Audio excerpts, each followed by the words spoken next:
Item ಯಾವುದೇ ಇರಲಿ try ಮಾಡಿ ಆಚಿ ಚಿಕನ್ ಮಸಾಲಾ. ರಾಜ್ಯ ಬಿಜೆಪಿಯಲ್ಲಿ ರಾಜ್ಯಾಧ್ಯಕ್ಷರ ಬದಲಾವಣೆಯ ಕುರಿತಂತೆ ಹೈಕಮಾಂಡ್ ಮಹತ್ವದ ರಹಸ್ಯ ಆಪರೇಷನ್ ಆರಂಭಿಸಿದೆ. ವಿಜಯೇಂದ್ರ ಅವಧಿ ನವೆಂಬರ್ ತಿಂಗಳಲ್ಲಿ ಪೂರ್ಣಗೊಳ್ತಾ ಇದೆ. ಹಾಗಾಗಿ ಇನ್ನು 6 ತಿಂಗಳು ಬಾಕಿ ಇರುವಂತೆಯೇ ದೆಹಲಿ ನಾಯಕರು ಕಣಕ್ಕೆ ಇಳಿದಿದ್ದಾರೆ. 30ಕ್ಕೂ ಹೆಚ್ಚು ಪ್ರಮುಖ ನಾಯಕರನ್ನ 1-to-1 ಭೇಟಿಯಾಗಿ ಅಭಿಪ್ರಾಯವನ್ನು ಸಂಗ್ರಹಿಸಲಾಗ್ತಾ ಇದೆ. ಅದರ ಒಂದು ವರದಿ ನಿಮ್ಮ ಮುಂದೆ.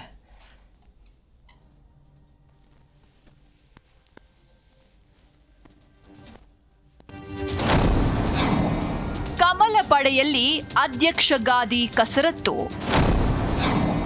30ಕ್ಕೂ ಹೆಚ್ಚು ಪ್ರಮುಖರಿಂದ ಅಭಿಪ್ರಾಯ ಸಂಗ್ರಹ. ರಾಜ್ಯ ಬಿಜೆಪಿಯಲ್ಲಿ ರಾಜ್ಯಾಧ್ಯಕ್ಷರ ಆಯ್ಕೆ ಪ್ರಕ್ರಿಯೆ ಮುನ್ನೆಲೆಗೆ ಬಂದಿದೆ. ಕೇಂದ್ರ ನಾಯಕರು ಬೆಂಗಳೂರಿನಲ್ಲಿ ಬೀಡು ಬಿಟ್ಟು 30ಕ್ಕೂ ಹೆಚ್ಚು ಪ್ರಮುಖ ನಾಯಕರನ್ನ ವೈಯಕ್ತಿಕವಾಗಿ ಭೇಟಿಯಾಗಿ ಅಭಿಪ್ರಾಯ ಸಂಗ್ರಹಿಸಿದ್ದಾರೆ.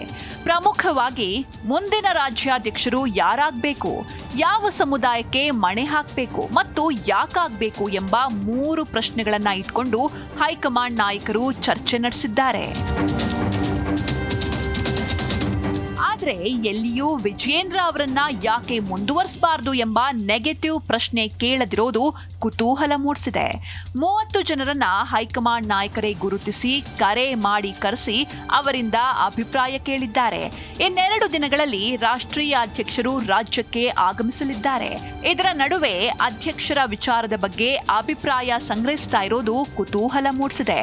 ಇದರ ಬೆನ್ನಲ್ಲೇ ರಾಜ್ಯ ಬಿಜೆಪಿ ಉಸ್ತುವಾರಿ ರಾಧಾ ಮೋಹನ್ ದಾಸ್ ಅಗರ್ವಾಲ್ ಅವರು ಶಾಕಿಂಗ್ ಹೇಳಿಕೆ ನೀಡಿದ್ದಾರೆ. ಕಾಂಗ್ರೆಸ್ನಲ್ಲಿ ಬೆಕ್ಕು ಮಂಗನ ಆಟ. ಸಿಎಂ ಡಿಸಿಎಂ ನಡುವೆ ಜಗಳ ಹಚ್ಚಿದ್ರ ಖರ್ಗೆ.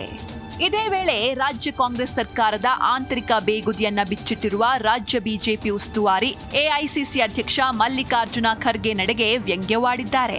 ಖರ್ಗೆ ಅವರು 2 ಬೆಕ್ಕುಗಳ ಜಗಳದಲ್ಲಿ ನ್ಯಾಯ ಒದಗಿಸುವ ಮಂಗನಂತೆ ವರ್ತಿಸ್ತಾ ಇದ್ದಾರೆ.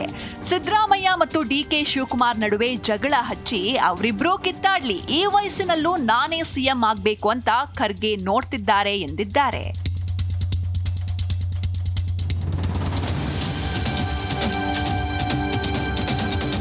ಇನ್ನುಳಿದಂತೆ ರಾಜ್ಯದಲ್ಲಿ ವಿಧಾನ ಪರಿಷತ್ ಸದಸ್ಯರ ಆಯ್ಕೆ ಪ್ರಕ್ರಿಯೆಯು ಚುರುಕುಗೊಂಡಿದ್ದು, ಕೋರ್ ಕಮಿಟಿ ಸಭೆಯಲ್ಲಿ ಈ ಬಗ್ಗೆ ಚರ್ಚೆಯಾಗಿದ್ದು ಶೀಘ್ರದಲ್ಲೇ ಹೈಕಮಾಂಡ್ ಪಟ್ಟಿಯನ್ನ ಫೈನಲ್ ಮಾಡಲಿದೆ. ಮತ್ತೊಂದೆಡೆ ಮಾಜಿ ಪ್ರಧಾನಿ ಎಚ್.ಡಿ. ದೇವೇಗೌಡರ ಪುನರಾಯ್ಕೆ ಬಗ್ಗೆ ಎಚ್.ಡಿ. ಕುಮಾರಸ್ವಾಮಿ ಅವರೊಂದಿಗೆ ಕೇಂದ್ರ ನಾಯಕರು ನೇರವಾಗಿ ಮಾತನಾಡಿ ದೇವೇಗೌಡರ ಪುನರಾಯ್ಕೆ ಕುರಿತು ಸೂಕ್ತ ನಿರ್ಧಾರ ಕೈಗೊಳ್ಳಲಿದ್ದಾರೆ ಅಂತ ಅಗರ್ವಾಲ್ ಸ್ಪಷ್ಟಪಡಿಸಿದ್ದಾರೆ. ಅಚ್ಚರಿ ಮೂಡಿಸುವಂತೆ ಸಚಿವ ಸತೀಶ್ ಜಾರಕಿಹೊಳಿ ಕೂಡ ಭೇಟಿಯಾಗಿ ರಾಜ್ಯಾಧ್ಯಕ್ಷರ ಆಯ್ಕೆ ವಿಚಾರದಲ್ಲಿ ತಮ್ಮ ಅಭಿಪ್ರಾಯ ಹಂಚಿಕೊಂಡಿದ್ದಾರೆ. ಜನಾರ್ದನ ಹೆಬ್ಬಾರ್, ಜೀ ಕನ್ನಡ ನ್ಯೂಸ್, ಬೆಂಗಳೂರು.